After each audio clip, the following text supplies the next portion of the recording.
everybody, and welcome to the Daily Memphis Tigers podcast with Greg Gaston. We have a busy show for you folks as the Tigers have wrapped up the regular season and get set for the conference tournament this week at Dickies Arena in Fort Worth, Texas. I'm once again by the Tigers basketball beat writer for the Daily Memphian, Parth Upadhyaya, and the Daily Memphian deputy sports editor and senior writer, Tim Buckley.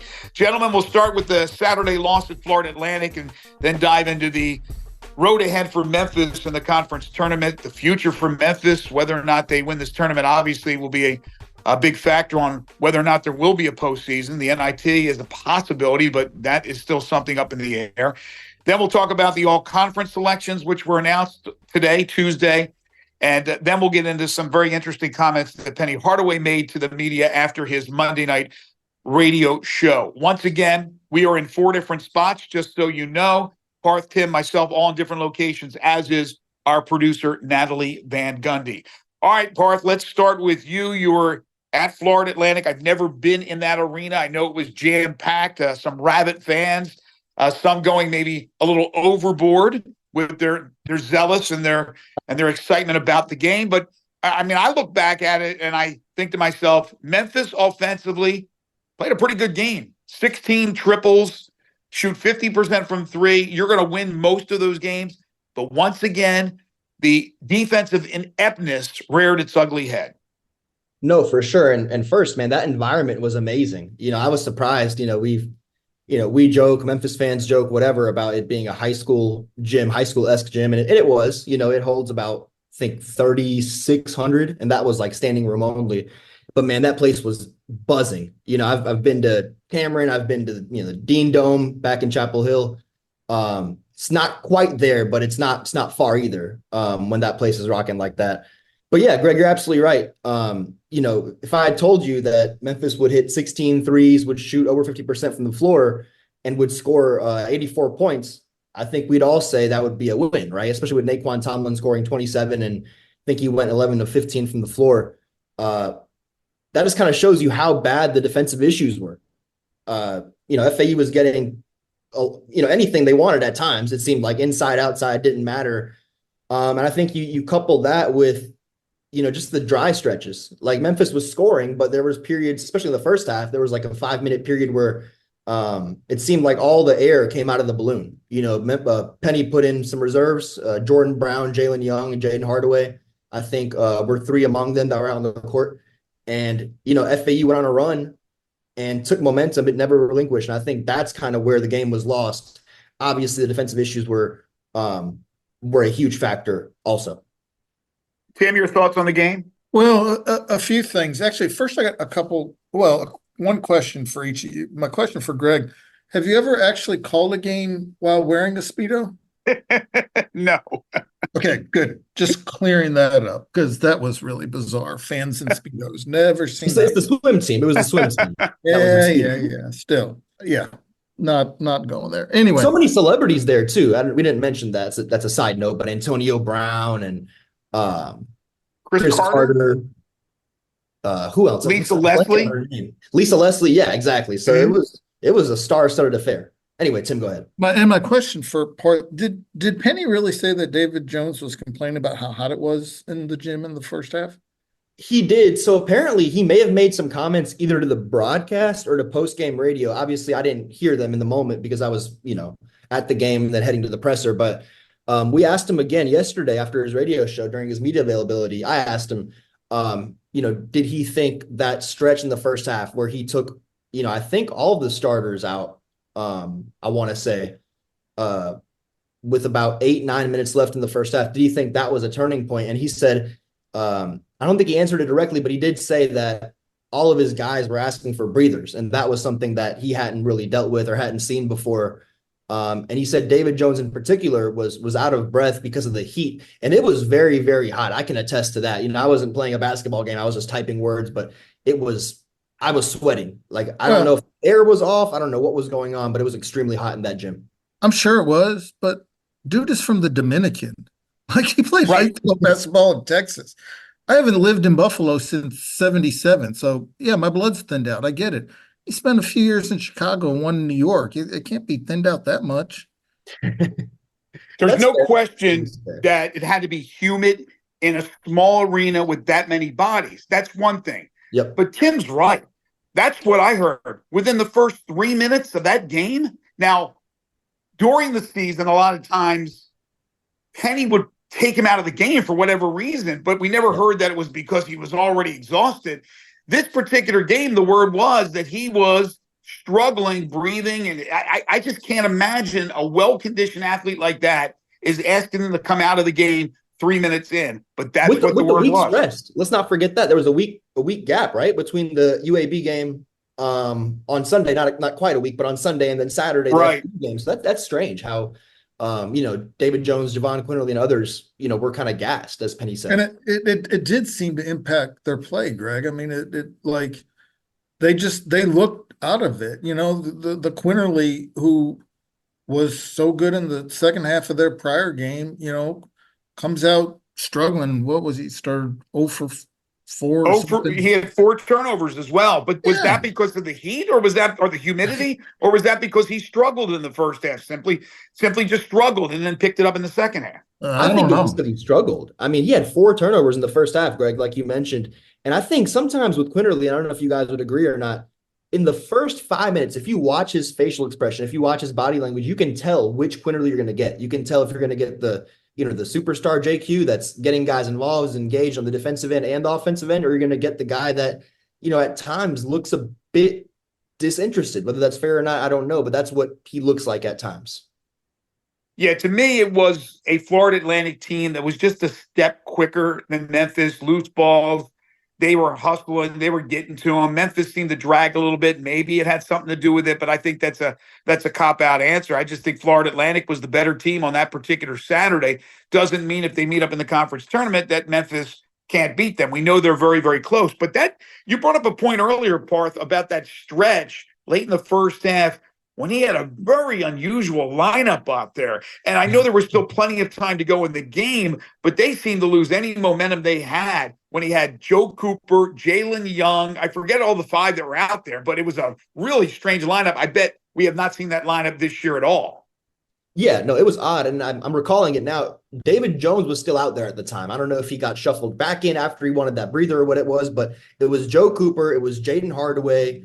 It was Jalen Young. So Joe Cooper and Jalen Young in the backcourt, Jaden Hardaway at the 3, David Jones playing the small ball 4, and Jordan Brown, who was bad. Right. Like, I don't know that was the lineup, Tim. That was the lineup out there. Yeah, that was the lineup. And a 6-point Memphis lead turned into a 6-point Memphis deficit. So it was a 12-point swing in the matter of 8 minutes. And I think that's where you really lost a hold of the game if you're Memphis. If the second half of that UAB game taught anything, it should have been run your thoroughbreds down the stretch. Right. And there's mitigating factors. And this is a clear case, at least in the front court, of where you're missing Malcolm Dandridge. And, because if Jordan Brown is hurt and that's your best you're going to get out of an injured Jordan Brown, then you're probably better going without Jordan Brown. As somebody pointed out in Twitter land, Malcolm Dandridge had only 1 fewer rebound than Jordan Brown, and he didn't play in the game. Man, that is crazy and so true. Well, the Jordan Brown year has been something you'd like to forget about. It's unfortunate. The first part of the year, you can't blame on an injury. The latter part, maybe you can. But the Malcolm Dandridge absence that Tim brought up is extremely important to emphasize here, because when you're going up against a guy like Vlad Golden, and not that Malco would have shut him down, but Malco could have got physical with him. And Golden, in the 2 games against Memphis this season, absolutely destroyed the Tigers. So they were missing Malco, missing Caleb Mills now for a good hunk of the season. Probably their 2 toughest guys, Parth, that aren't on that team. And I think they lack that physicality with their absence. No, for sure. They're 2 toughest guys when both are on. They're maybe 2 most fiery guys. I know Caleb's not really outwardly emotional, but he's a guy who wants to defend, wants to dive for loose balls, wants to, kind of do the dirty work. And Malcolm, the same thing. We saw Malcolm do it against Tulane, when he had 9 blocks, whatever it was, that game in New Orleans back in January. So yeah, when you're missing, 2 of your only grit and grind kind of dirty work guys, that's going to hurt in a game like that, where you're trying to get Vlad Golden, out of position off the block. And he's getting everything and anything that he wants, quite frankly. So the Tigers finish up the regular season at 22-9, 11-7 in conference play, tied for fifth with SMU, but the Tigers do get the 5 seed because of the tiebreaker. Real quick, guys, you're giving a letter grade to the regular season. Started out like gangbusters, ended unfortunately abrupt. There were some really low spots in between. There were some high spots with the win over Clemson, the demolition of Virginia, all that taken into consideration. What's your grade for the Tigers' regular season, Parth? I got to give it a C minus, and I think I may be being generous with some of the really embarrassing historical losses and the way they lost, right? Like the 20-point debacle, 20-point lead blown against South Florida at home, losing to Rice at home. That's got to be one of the worst losses in program history, in terms of losing to Rice, a program like Rice at FedEx Forum. But you take that and you can't forget the highs, like you said, Greg. You can't forget the demolition of Virginia, where you ran them out of your gym. You can't forget beating Clemson, who was undefeated and I think top 15 at the time. And then you got Texas A&M, who they beat on the road. And there was that stretch, obviously, in the Bahamas, in Atlantis, where they got 2 out of 3. So, you combine all that together. Obviously, the highs don't look as high in hindsight because those teams kind of fell off. Arkansas, Missouri really fell off. Oh my gosh. But you take the 2 pieces and I think you get a C minus in my book. Tim? I grade on pass fail. So I'm going to have to go fail. Because look, if you turn in all your book reports around Thanksgiving and Christmas time in a timely manner, you get good grades after the end of the first semester. But if the dog eats your homework after Christmas, you repeat the grade. Right. No, I completely understand where you're coming from. And that's really what people were talking about. Now, again, as Parth said, in hindsight, a lot of those teams didn't live up to expectations. That is not the fault of Penny Hardaway. They went out and they played the games that were scheduled. He scheduled big names and they took care of business. But then in this conference, reloaded with the likes of Rice and Charlotte and UTSA, and no longer with the power that is Houston, they lost 7 of 18 games. Or Cincinnati. Cincinnati's doing not bad in the Big 12. They're not doing great, but they're not doing bad either. So yeah, no Cincinnati. Yeah, it's hard to believe that. Okay.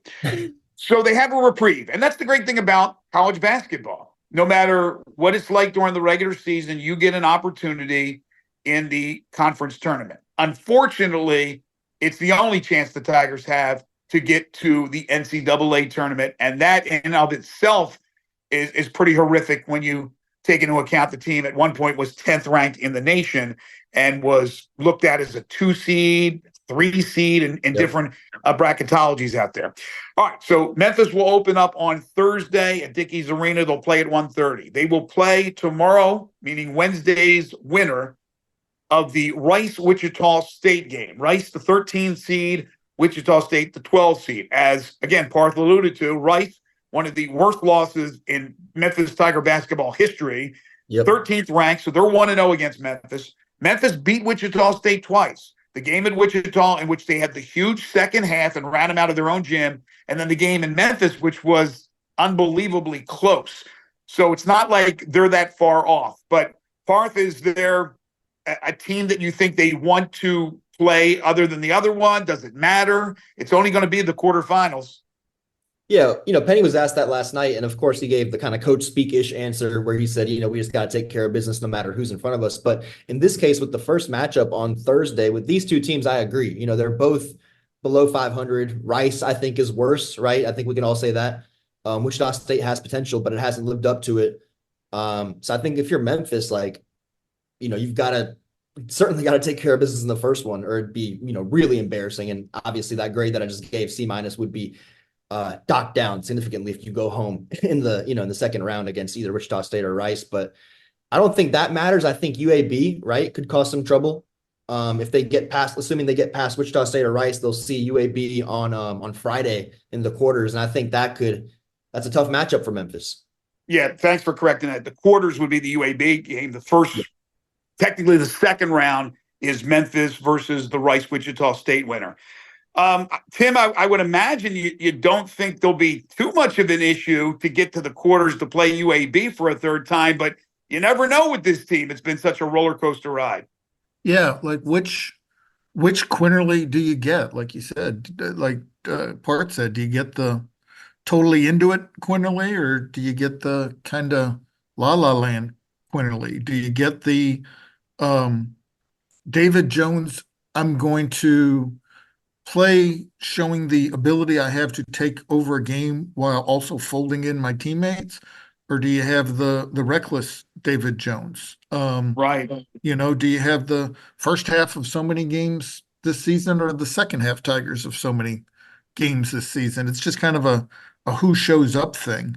I would think if they do end up with Rice, they would want to clean up that, splotch from the regular season. So you got a little extra motivation there. But in any event, I wouldn't be shocked to see this team playing on the weekend. Somebody told me I was going to be there till Sunday. They're right, because even if they win or lose on Saturday, I probably wouldn't drive back till Sunday. But but boy, it's a tall task for 4 in a row, especially with the way this bracket fell. Well, and the other guy, I think you mentioned Quinterly and Jones, the importance of Naquan Tomlin, who has Sure. turned into what I think is an NBA player. I mean, he's No doubt. certainly opening up eyes for those who really didn't know who he was, or maybe just peripherally knew who he was. And yeah, they should take care of business. UAB, they played 2 games with them. They lost down there in Birmingham, won here in Memphis, exploded in the second half. But remember, UAB dominated that first half. They have to be certainly ready to go from the jump ball. They can't afford, again, to fall behind in games or to have lackluster second halves.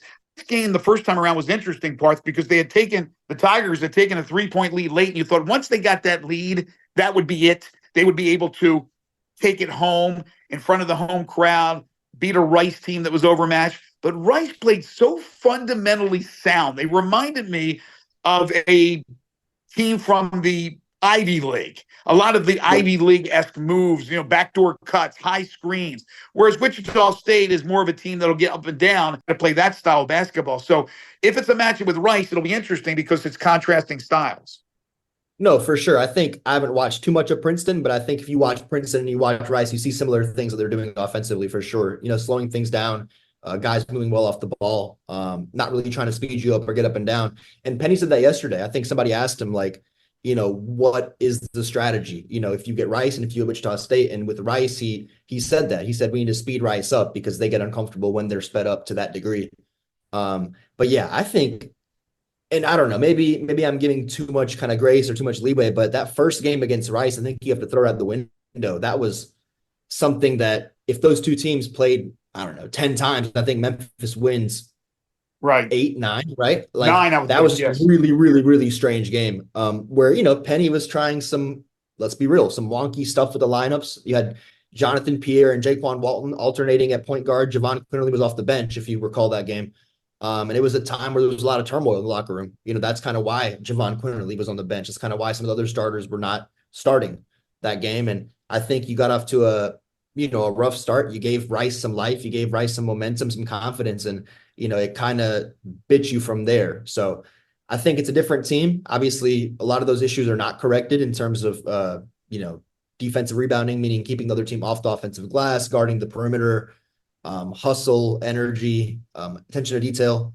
List kind of goes on and on, but I don't think this team is broken like the team we saw on whatever that was, January 31st in Memphis. We are not players, nor are we coaches, but I'd like to get your guys' thoughts before we move on of what you think it's going to take to win 4 games in 4 days and get the AQ. Tim? David Jones locked in, Quinterly locked in, and if you have those two things and Tomlin just continuing to play like he has in the last 6 or 8 or so, then figuring out how to deal with Vlad Golden, because I said it before they played FAU. It's I think what he does for that team generally, and specifically what he's done for them against the Tigers this season. If you don't figure that out, you don't get out of the tournament having won it all. Parth? All right, pop quiz. Do you guys know how many players off the bench scored for Memphis against FAU and how many points they scored? One player? One player. Memphis had 6 players total score. 6 players at halftime, 4 had scored. Jaden Hardaway was the only player to contribute off the bench for Memphis. He scored 8 points. We're seeing the results, right, of wear and tear. We're seeing the results of heavy minutes, even with guys who we thought were invincible, like David Jones and, Javon Quinley's been up and down, but certainly David Jones. You thought that was going to be a guy that you could kind of ride and he'd carry you to whatever. But, these guys are human and they've been playing heavy minutes throughout the season, even with wonky rotations. So you're going to need some production from your bench, whether that's Jalen Young looking better, looking healthier, hopefully, for the Tigers' sake, whether that's Jaden Hardaway continuing to produce, Jonathan Pierre. We haven't seen too much of him lately. So you're going to have, I think, 2 or 3 guys that are going to give you at least, 5 to 7 points on any given night off the bench, to get some production there and to get, guys like David Jones, not even rest, but if they're out there not having to have that weight on his shoulders or their shoulders of, scoring every time down the floor. Because I don't think Naquan Tomlin, as good as he is going to be a 27-point per game scorer for 4 straight games. I just don't see that happening. If I ever write another book, no matter what the subject, I will commit right now that at least the subtitle, if not the title, will be Wonky Rotations. Yes, that's certainly one of the things people have questioned about Penny this year and the wonky rotations.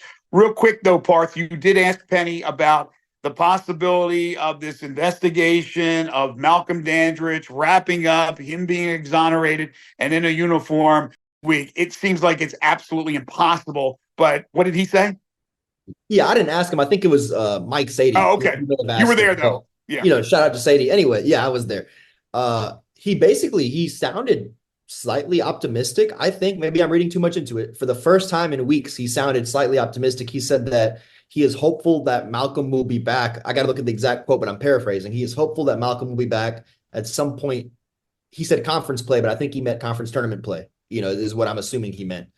So that could be a good sign, right? If you get Malco back on a Friday or a Saturday after you won 2 games and he's able to come in and kind of, provide that extra punch that you'll need, quite frankly, to get over the hump against, South Florida on Saturday or, FAU on Sunday, whoever it may be. It could be, obviously a great thing for the Tigers. Well, Penny's the eternal optimist too. He says a lot of things that don't come to fruition. I know it's wishful thinking. I think if Malcolm Dandridge is exonerated and he's in uniform, man, that would be a shocker to me. But I've been shocked before with this team, especially this year. Okay, you will be in shape, right? I don't know what kind of shape the guy's in. I'm not saying that's another thing. But yes, but again, there are games in which he's not a factor that you really won't need him against certain teams.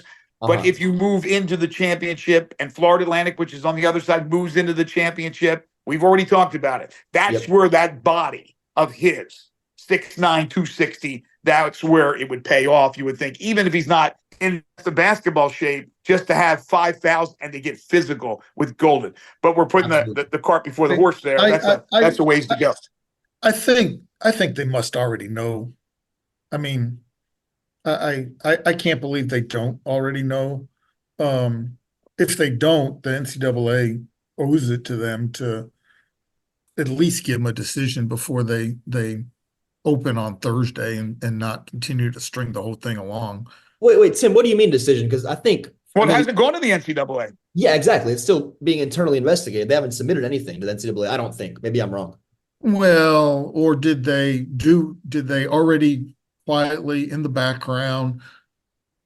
And I'm just wondering this out loud. Did they quietly already do their own internal investigation and submit their findings and now leave it in the NCAA's hands to make the call of, okay, you can go ahead and play this kid again, or it's over, or we need to do more investigating, or whatever the case may be? Because how long does it take to internally investigate that either this happened or it didn't happen?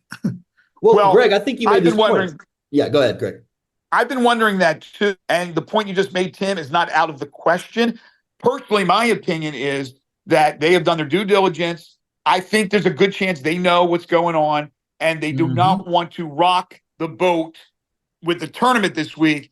He's not going to play, is my guess. And then there'll be some sort of an announcement early next week. Again, I could be wrong. Maybe they need another month to investigate. But the longer it goes, the more smoke, the more chance there's a fire, the more chance the NCAA is involved. Let's hope it doesn't get to that point. Yeah, for sure. And I think, Greg, I was saying the exact same thing you just said. We had talked about it initially when this all first came to light. And you had said, I think you made a great point that, if you're Memphis and you have a feeling or if either for sure, or you have a gut feeling that something is not right, something is bigger, where there's smoke, there's fire, they say, then you don't want to rush the investigation. You want to drag your feet. You want to say, hey, we're still doing our due diligence. We're still digging through files, whatever, because as soon as you submit something to the NCAA, you're opening that bag, and you're allowing them to, penalize you however they want to, however they see fit, or, make any kind of decision. And with, this season, let's be real, on the line, really hinging on what they do in these next 4 days, or 4 games rather, would they really want that added distraction or penalty, which would derail everything? So Exactly. if you've already decided in your own mind as a program or university that you're not going to play them, and you don't even want to take it to the NCAA at this point because you don't want to risk opening everything up even before you begin postseason play in the conference tournament, then why throw the tease out there that there's possibility? And that's a really good point as well. Because sometimes he doesn't think before he speaks. He'll shoot from the hip. That's Interesting, Greg, and I love him. But Greg Gaston, G-R-E-G-G-A-S. he's great for the media. He's great for That the is media definitely because Greg it's not Gaston. coach speak. It's not coach speak. Again, not to belabor the point, but Malco was not on the trip, correct? The Florida Atlantic? He was not on the trip. No. Yes, that's interesting because he's been with the team but I guess he can't travel for the away game. So I doubt you see him unless he bought a ticket and he's going to be in the stands. Yeah. You can't stop somebody from doing that. Exactly. All right. No, you're right. All conference selections announced today. The Tigers placed 2 players on the all conference teams. David Jones, first team, no brainer. Javon Quinterly, who was a preseason pick to be on the first team, gets the third team nod. So, okay, here's the controversy. David Jones leads the league. Well, he's way up there in rebounding. Does he lead the league in rebounding? Parth? No, he's 5th in rebounding. He's 5th in rebounding. He's 1st in scoring. And second in not steals. the player. Add that in there. Second in steals. Sorry, go ahead. Okay, and 2nd in steals. He has all the credentials. He's carried this team.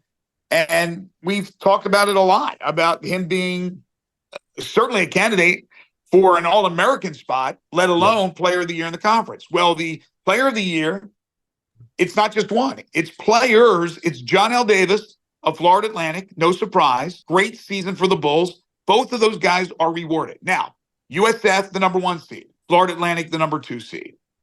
I think personally, if Memphis finishes 3rd, 2nd, 1st, David Jones is the Player of the Year. 1,000%. I think this is one of the first repercussions of Memphis struggling, other than not having the double bye, right? That's the most important thing. But one of the repercussions of where they finished was David Jones. I'm not going to sit here and say he got screwed over. I think where the team finished made a big difference in the coaches voting. Remember, it's the coaches that vote, and they can't select their own players. Parth, do you agree with that? Yeah, 1,000% agree. I even tweeted that an hour ago or so that, if Memphis had finished higher, if they hadn't had the season that they've had, which is, kind of a failure, depending on what happens, right? This week, if all this hadn't happened, David Jones would be the Player of the Year, if not at least the co-Player of the Year with John L. Davis. John L. Davis is deserving, right? Like, he's one of the better players in the country at his position at point guard. 18 points per game, 6 rebounds, great 3-point shooter. And Florida Atlantic is a good basketball team. They've been in the top 25 longer than Memphis has, even with Memphis's highs, right? Even with Memphis being 10th in the country as recently as January. But I think what gets me is Chris Youngblood. I get it. South Florida's, the best team in the conference. They were picked to be, I think, what, 10th, 11th, something like that. And now they're the one seed going into Fort Worth. They're one of the surprises in the country, let alone the American Athletic Conference. But man, a guy who, is scoring 15 points per game, 2 rebounds, 2 assists, like is that guy better than David Jones? Is he more The answer worthy? is no. The answer The is answer is no. no. Absolutely no. If you're gonna do a co-player of the year, it should be John L. Davis and David Jones, I think. Tim? Let me tell you how these things go.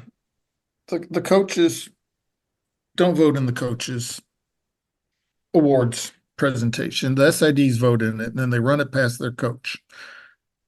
This is my educated theory.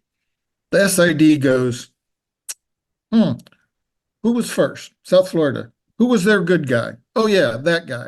And then they go, oh, who else was really good? Oh, Florida Atlantic. Who's their good guy? Oh, of course we know who their good guy is. And then they go, how do I fill out the top 5? Oh, who's the leading scorer in the league? Oh, that guy. Should he be one of the MVP candidates? Oh no, they were 5th. And then they go through that whole routine for all 3 teams. Okay, who is the leading rebounder in the league? Make sure I don't forget him. Who is the leading assist guy? Make sure I don't forget him. Then they put together their team, and then they bring their list to the coach, and the coach goes, yeah. No, you're an idiot on this one. Swap these 2 out. Okay, go ahead. I got more important things to do.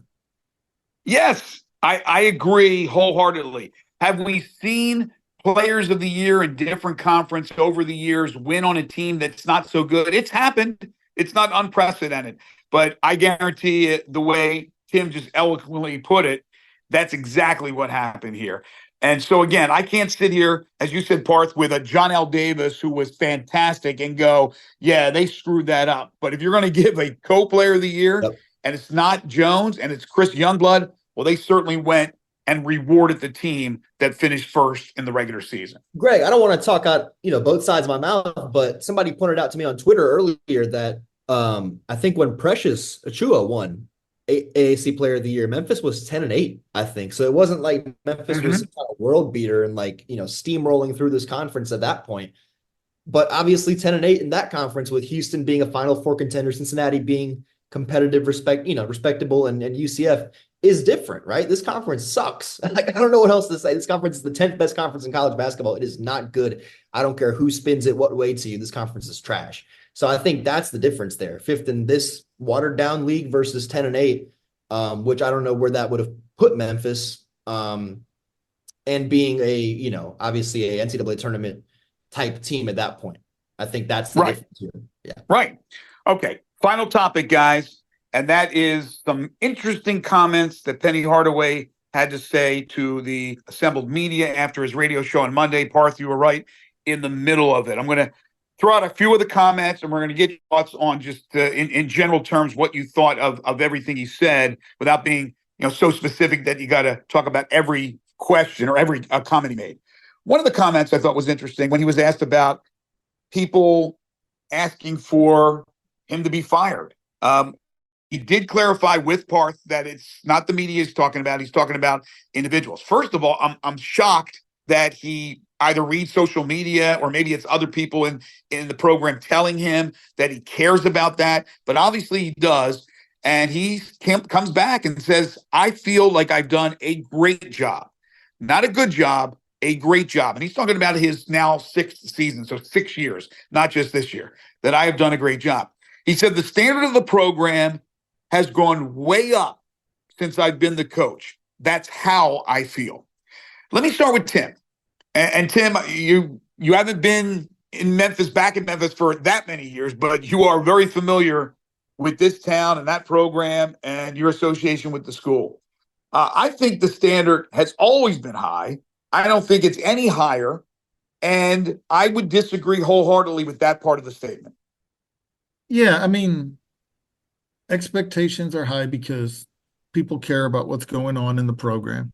If you look at the number of NCAA tournament wins, and you looked at the fact that this was a top 10 team not long ago, who now is going to have to win 4 straight games to get an automatic bid.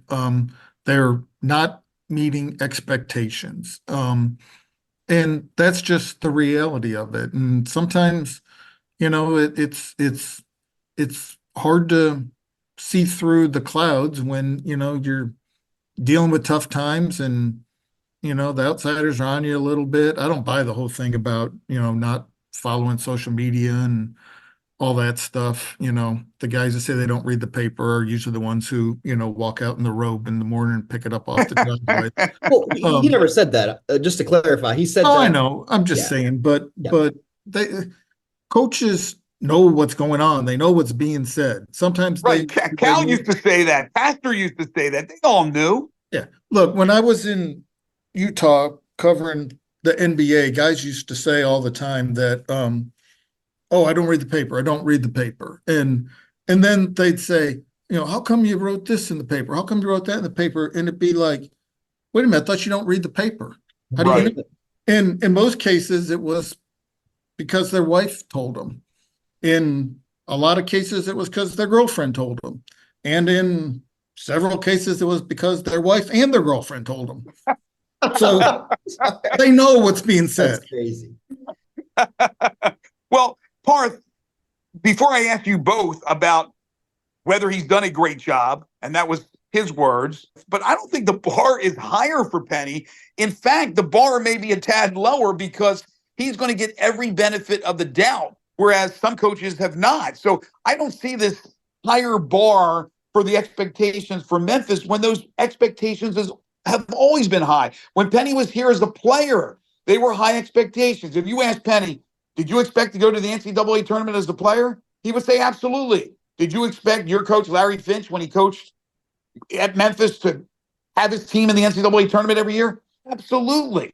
So those things have not changed. I think it's impossible to go every year, of course, but now you're talking about a watered-down conference that doesn't have Houston. I do not believe, by any stretch of the imagination, the bar is higher. No, I don't think it's higher at all. And in fact, after he said, because my first question was about his Instagram post, that kind of was talked about and discussed a lot yesterday on sports radio and elsewhere. And I said, what is that about? Is that about kind of critics in general? Is that about media members like myself? Like, what's going on there, coach? What's going on there, Penny? And he says, like you said, Greg, he said that, no, it's not about media. I understand you guys have a job to do.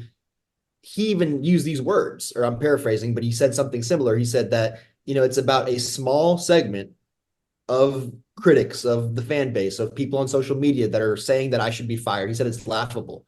And that's when he kind of got into great job or good job or whatever. But yeah, I think, if you were to look at kind of his body of work, excluding this year, I think it's fair to say that things were trending upward. I would even say that last year was his best coaching job. Like that team, I've said that. Yes, that team, like people forget that team finished 26-9. So they were 26-8, obviously going to the NCAA tournament. Things kind of collapsed. You had some infighting, you had some bickering, whatever, that derailed things a lot. You had a timeout that wasn't granted or whatever. There was a variety of things that kind of did not go their way. If that butterfly effect, but if that game goes a different way, we're having a whole different discussion, right? Like Memphis may have been in the Elite Eight, may have been in the Final Four, whatever. But even like from a statistical standpoint, a computer standpoint, like that team was top 15, top 20 in every single metric. Ken Palm, Bar Torvik, AP poll, they were 24th. So that team, with the talent that it had Kendrick Davis, DeAndre Williams, and a whole bunch of mid-major players tossed together, it had no business being what it was. So I think that was one of his, like you said, best coaching jobs in his 6 years. This is one of his worst. This talent is that, I believe, of a top 15, top 20 team. So it's the inverse of last year. Now you have all these weapons, all these pieces, expectations are high. You got this team to 10th in the country, and to have it fall off like this, where you've lost, to Rice, you've lost to Tulane, you've lost to UAB, blew a 20-point lead at South Florida. The list kind of goes on and on.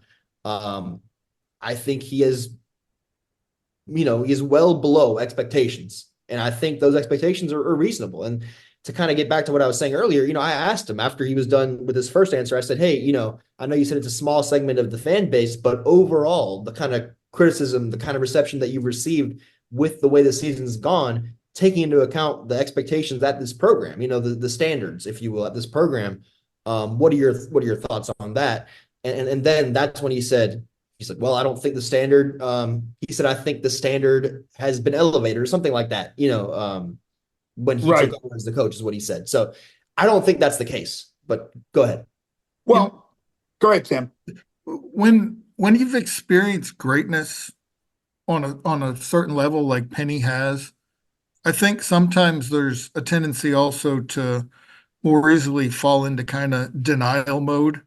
Um, and you think that you sometimes tend to think that things are rosier than they are. But that being said, like, no, yeah, fans are always going to grumble. That happens. Yeah, there's always going to be a few people who are going to stir it up, on whatever nowadays in a social media platform. Back in the old days, Parth won't remember this, used to write like a letter to the editor. Um, but no one in the mainstream media has, called for his head or anything like that. And I think he knows that, he realizes that. But you know, but is there more work to be done? Yeah. And the other part of it is, and the ones who grumble the most, I think, don't always take the time to sit back and think about this. The grass isn't always greener. And sometimes you have to learn that the hard way. But that's just a matter of fact. The harder way, I think. The hard, not just the hard way, the harder way. Wow, you went there. Wow. Here's the thing. Here's the thing. Couple of things. Number one, he wants to succeed. There's a few haters out there, but for the most part, this guy is beloved. So let's get that straight. Number two, it's still a bottom line world. It's a bottom line world for greats who come back to their alma mater, like Penny, like Pat Ewing, like Juwan Howard, on and on and on. Finally, at Georgetown, they had to part ways. It wasn't getting done. He is not in that position. He's not struggling like Pat Ewing was at Georgetown. But there's expectations here like there are there, and those expectations have not yet been met. Last year was a great year. I agree with Parth. I thought he coached out his you-know-what, and they won the conference tournament title, knocking off Houston. And that's why on the IG post, he had the picture of the trophy. But think about this. This will be 6 years. And there was a COVID year, and I understand. He also talked about with you guys that the first year he inherits the players from from Tubby. Tubby's, yeah. I thought he did a pretty good job. The second year he said, well, it's an NIT team. Well, you put together that team. He has the COVID year, obviously, and he had last year the nice run. He's got so if you presented this to Penny before he started his tenure, and you go, Penny, after 6 years, you will have 2 NCAA tournament appearances and 1 NCAA tournament win. What do you think he would say to you, Tim? Yeah, oh, absolutely. He would want more. And what I think the expectations at this point, at this many years in, have now become not just get to the NCAA tournament, but win NCAA tournament games, get past the first round on a semi-regular basis. It's not going to happen all the time, and this is in doing that is easier said than done. But I think that's like the next step in the kind of pyramid of expectations.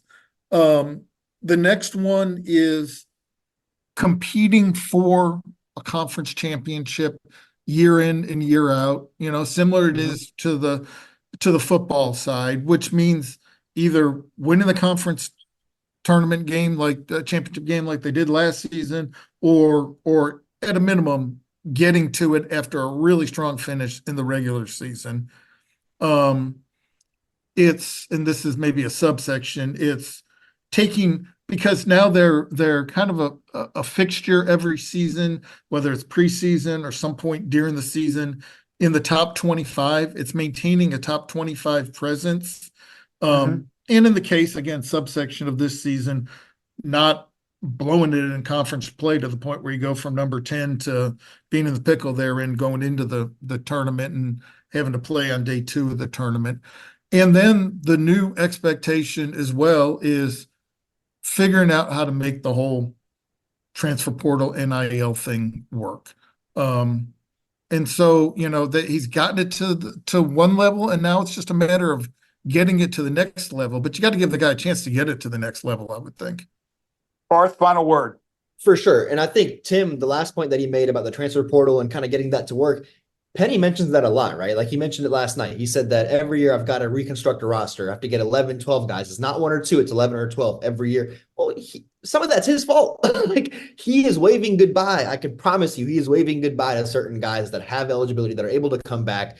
Not everybody's walking out the door does that make sense? On their own terms, on their own will. Yes. Some of them are. I'm not saying everybody wanted to stay, but establishing continuity and building a culture where you're getting guys, you're recruiting guys rather that you want to keep around. Like that's part of the job as well, right? Like getting that character identification and figuring out who fits your program and who are high quality guys, both on and off the court, that you're going to want to have around for 3-4 years, whatever it may be, 5 nowadays.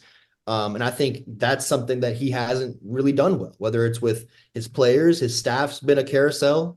And I guess we've got to see now, because now you're in a position where you brought in 9 transfers, 8 in the offseason, 9th being Naquan Tomlin in December. Well, many of them can't come back because they're out of eligibility. They're playing their 5th, 6th years in college. So the ones who can, right? Like the Nicholas Jourdains, who said he's coming back, the Jonathan Pierres, the Jalen Youngs, and the 2 freshmen. Does he bring those guys back? Do they want to come back after this debacle? I think that's going to be a big piece into how this offseason shakes out, because I can't imagine having to wipe another slate clean and having to start all over and maybe adding some new assistants. Like, how does that help, and how is that going to be any different this time around than it was this past season? I don't know. Well, those are some of the topics that we'll be talking about week or weeks, depending on how long this season continues. He's the CEO. The buck stops with him. There's no question about that. Both Parth and Tim will be heading down to Fort Worth to Dickies Arena to cover the American Conference Tournament. So make sure that you get a subscription to the Daily Memphian. You follow these guys on Twitter, and they will have you covered. Gentlemen, safe travels. It'll be interesting, to say the least, and maybe we'll be talking about something unprecedented for Memphis next week. Sounds good. One way or the other, we'll see history. Thank you, guys. Safe travels. Well, folks, be sure to check out our other podcast at the Daily Memphian. We got the Daily Memphian's food podcast, Sound Bites. It's hosted by Chris Harrington and Holly Whitfield. The Sidebar with Eric Barnes is about arts, culture, and everything in between. And check out the Grizzlies podcast, also hosted by Chris Harrington with Drew Hill. All of our podcasts are available on Apple Podcasts, Spotify, or wherever you find podcasts. Again, a big thank you to Natalie Van Gundy for producing the program. For Parth and Tim, until next time.